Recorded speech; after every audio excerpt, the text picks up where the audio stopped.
when we were having a same-sex marriage debate, it was an awful lot of stuff about all the child needs is love. As though that is all the child needs. Well, especially in relation to the same-sex marriage debate, the love makes a family, right, line that is so popular. From a children's rights perspective, if children have a right to life and if children have a right to their mother and father, the idea that love makes a family functionally means child loss makes that family. A child has to lose something that they have a natural right to be in that family. So specifically with same-sex couples, that's what you're talking about. If love makes a family for same-sex couples, that means we are going to require this child lose their mother or father to be in this family. So to me, it's a very slick way of promoting and incentivizing some of the things that we know create, as you just demonstrated, a primal wound in the life of a child. At that time, I was staggered by the amount of research papers and authorities and so forth who came out arguing neutrality at best, but very frequently that in even fact, better. Yeah. Better. Surprising amount of that. Research is research, is it?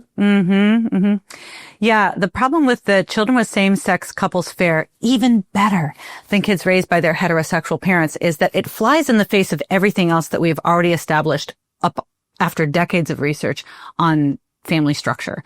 So prior to 2005, researchers were pretty much in agreement on the left and the right that children fared best in the home of their married biological mother and father in a low conflict marriage. That was kind of like the phrase that was repeated in terms of what we knew about who children were and how to provide the conditions that would lead to their flourishing.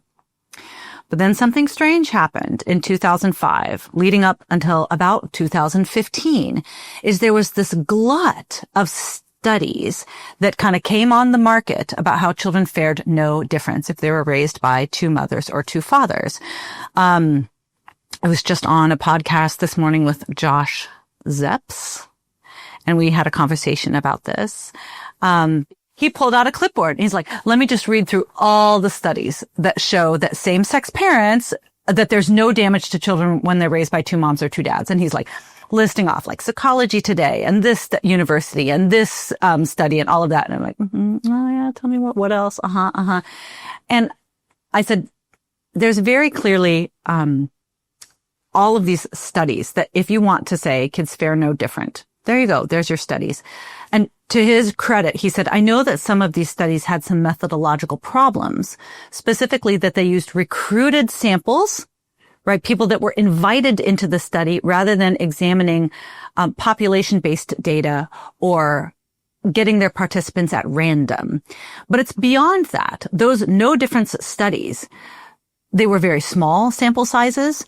They often didn't have adequate controls. And here is what I think is the biggest problem. Most of those studies did not actually look at the outcomes for kids. They didn't look at their school records. They did not look at whether or not they were on welfare. They did not look at, they did not wait till the kids were old enough to answer for themselves, right? Yeah. It was just... Surely you can't know until they're 30, 40, 50, 60. It is hard. You have to find them out of the house. And then you have to find them at random. So it's hard to do good studies on same-sex parented households because A, only 10% of same-sex couples are married, and then B, there's a small percentage of them that also have children, and C, you have to wait for the kids to grow up, and then D, you have to find them at random. It's hard to do these studies. And between 2005 and 2015, we didn't have time to wait for good studies.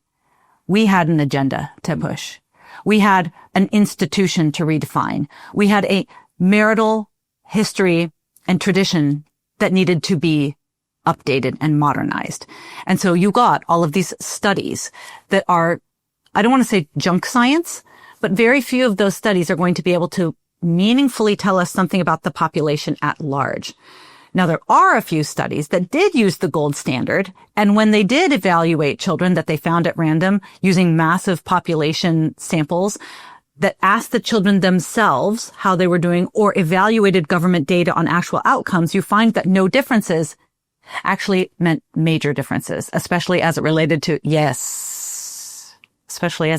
to challenges in school, high rates of depression, anxiety, daily fearfulness, daily crying.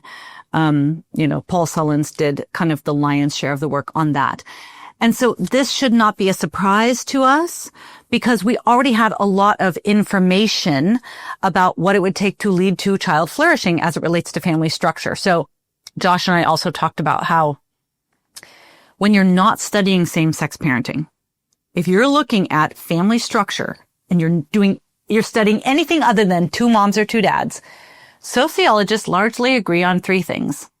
Number one, biological parents are the most invested in, connected to, and protective of kids. Biological parents advantage children in ways that unrelated adults do not. Number two, men and women are different, and those differences benefit children in the home. Men talk to children differently, play with kids differently, discipline them differently, and children benefit from that. Mothers nurture children in ways that fathers don't. They soothe children in ways that fathers don't. They emphasize equality and emotional regularity in ways that fathers don't.